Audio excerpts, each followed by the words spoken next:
Assalamualaikum warahmatullahi wabarakatuh. Pada pertemuan minggu ini, kita akan membahas materi inflasi, pengangguran, dan kebijakan pemerintah. Sebelum membahas materi ini lebih lanjut, perkenalkan anggota kelompok kami, yaitu saya sendiri Firdaus Bunga Romadona, Ayu Mahmuda, Septiana Hasinta, dan Mulyani. Yang pertama ada inflasi. Kita mulai dari pengertian inflasi terlebih dahulu. Inflasi adalah suatu proses meningkatnya harga-harga secara umum dan terus-menerus. Dengan kata lain, inflasi juga merupakan proses menurunnya nilai mata uang secara kontinu. Selanjutnya, jenis-jenis inflasi. Jenis yang pertama, inflasi berdasarkan sumber atau penyebabnya. Dibagi menjadi 3, yaitu inflasi tarikan permintaan, inflasi desakan biaya, dan inflasi diimpor. Inflasi tarikan permintaan. Hal ini terjadi karena perekonomian berkembang pesat dan menyebabkan kesempatan kerja yang tinggi pula, sehingga tingkat pendapatan masyarakat juga ikut meningkat dan tingkat konsumsi masyarakat juga meningkat, tetapi tidak diimbangi dengan peningkatan produksi barang dan jasa, sehingga menimbulkan inflasi dalam perekonomian. Inflasi desakan biaya. Hal ini terjadi karena perekonomian berkembang pesat dan tingkat pengangguran sangat rendah. Perusahaan akan mencari karyawan baru dan membayar mereka dengan upah yang sangat tinggi untuk menaikkan tingkat produksi. Hal ini menyebabkan biaya produksi meningkat dan menyebabkan kenaikan harga barang yang menyebabkan inflasi. Inflasi diimpor. Hal ini terjadi karena kenaikan harga-harga yang disebabkan oleh kenaikan harga barang yang menyebabkan inflasi. Jenis yang kedua, inflasi berdasarkan tingkat kelajuan kenaikan harga-harga yang berlaku. Dibagi menjadi 3, yaitu inflasi merayap, inflasi sederhana, dan hiperinflasi.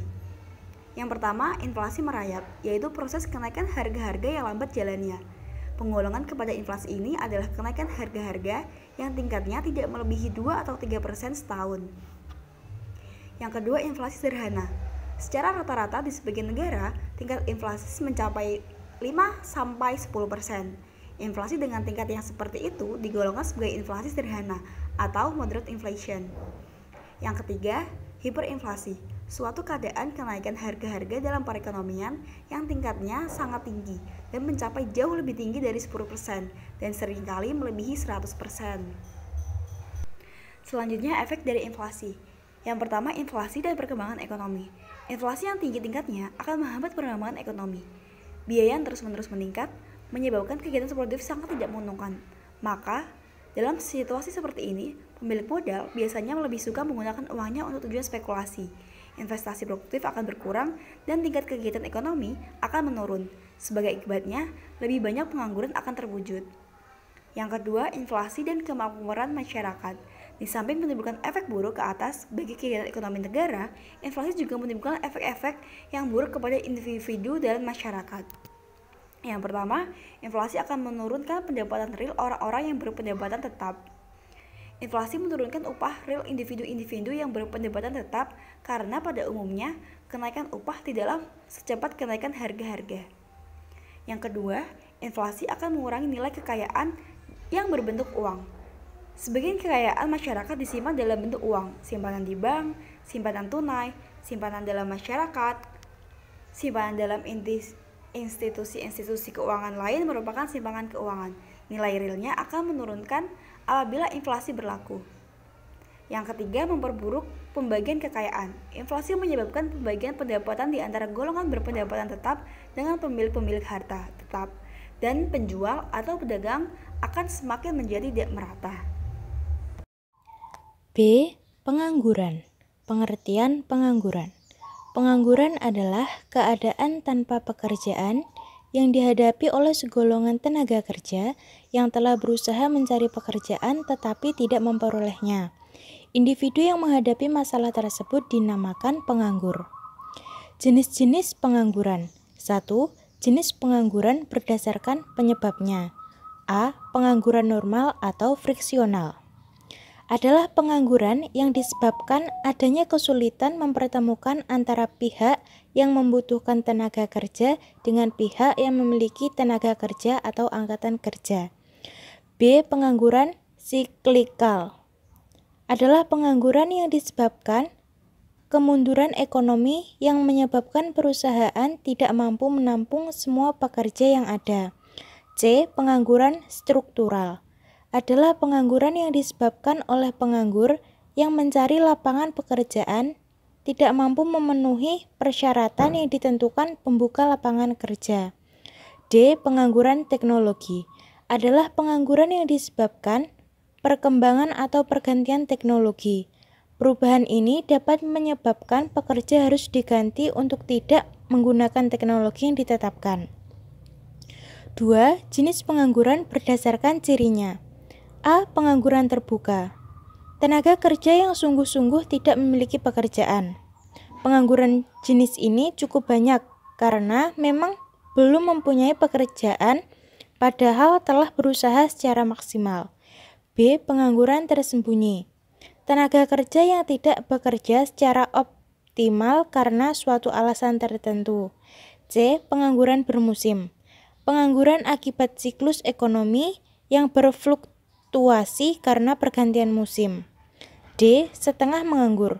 Tenaga kerja yang tidak bekerja secara optimal karena tidak ada lapangan pekerjaan. Biasanya tenaga kerja setengah menganggur ini merupakan tenaga kerja yang bekerja kurang dari 35 jam selama seminggu. Selanjutnya yang C ialah kebijakan pemerintah. Kebijakan pemerintah itu dibagi menjadi 3. Yang pertama kebijakan fiskal, yang kedua kebijakan moneter, dan yang ketiga kebijakan segi penawaran. Yang pertama, kebijakan fiskal. Kebijakan fiskal meliputi langkah-langkah pemerintah membuat perubahan dalam bidang perpajakan dan pengeluaran pemerintah dengan maksud untuk mempengaruhi pengeluaran agregat dalam perekonomian. Yang kedua, kebijakan moneter. Kebijakan moneter meliputi langkah-langkah pemerintah yang dilaksanakan oleh Bank Sentral. Di Indonesia, Bank Sentral adalah Bank Indonesia untuk mempengaruhi atau mengubah penawaran uang dalam perekonomian atau mengubah suku bunga dengan maksud untuk mempengaruhi pengeluaran agregat. Kemudian, apa itu kebijakan fiskal atau kebijakan moneter? Kebijakan fiskal dan kebijakan moneter dijalankan oleh dua pihak yang berbeda. Kebijakan fiskal dilaksanakan oleh Kementerian Keuangan dan kebijakan moneter dijalankan oleh Bank Sentral.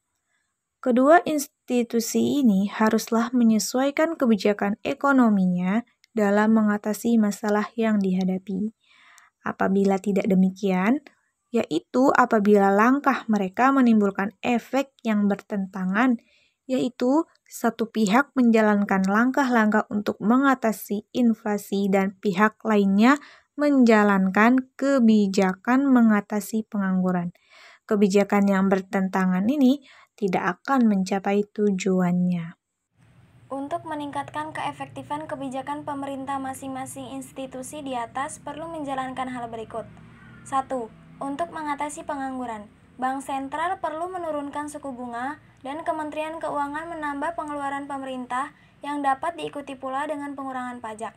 Langkah tersebut akan menyebabkan kenaikan dalam pengeluaran agregat sebagai akibat kenaikan investasi, kenaikan pengeluaran pemerintah, dan kenaikan pengeluaran rumah tangga atau konsumsi. 2. Untuk mengatasi inflasi, tindakan yang perlu dijalankan Bank Sentral adalah mengurangi penawaran uang dan menaikkan suku bunga. Kebijakan moneter ini akan mengurangi investasi dan pengeluaran rumah tangga atau konsumsi. Seterusnya, Kementerian Keuangan perlu pula mengurangi pengeluaran dan menaikkan pajak individu dan perusahaan. Langkah tersebut dapat mengurangi pengeluaran pemerintah, mengurangi investasi, dan mengurangi pengeluaran rumah tangga. 3. Kebijakan segi penawaran. Kebijakan segi penawaran bertujuan untuk mempertinggi efisiensi kegiatan perusahaan-perusahaan sehingga dapat menawarkan barang-barangnya dengan harga yang lebih murah atau dengan mutu yang lebih baik. Bentuk kebijakan pemerintah tersebut untuk mengatasi masalah inflasi dan pengangguran adalah sebagai berikut. A. Untuk mengatasi pengangguran, mendorong lebih banyak investasi, mengembangkan infrastruktur, meningkatkan efisiensi administrasi pemerintahan, memberi subsidi dan mengurangi pajak perusahaan dan individu. B. Untuk mengatasi inflasi, melakukan langkah-langkah yang dapat mengurangi biaya produksi dan menstabilkan harga seperti mengurangi pajak impor dan pajak ke atas bahan mentah. Melakukan penetapan harga, menggalakkan pertambahan produksi dan menggalakkan perkembangan teknologi. Sekian dari kelompok kami. Apabila ada salah kata, kami mohon maaf yang sebesar-besarnya. Wabillahi taufik wal hidayah. Wassalamualaikum warahmatullahi wabarakatuh.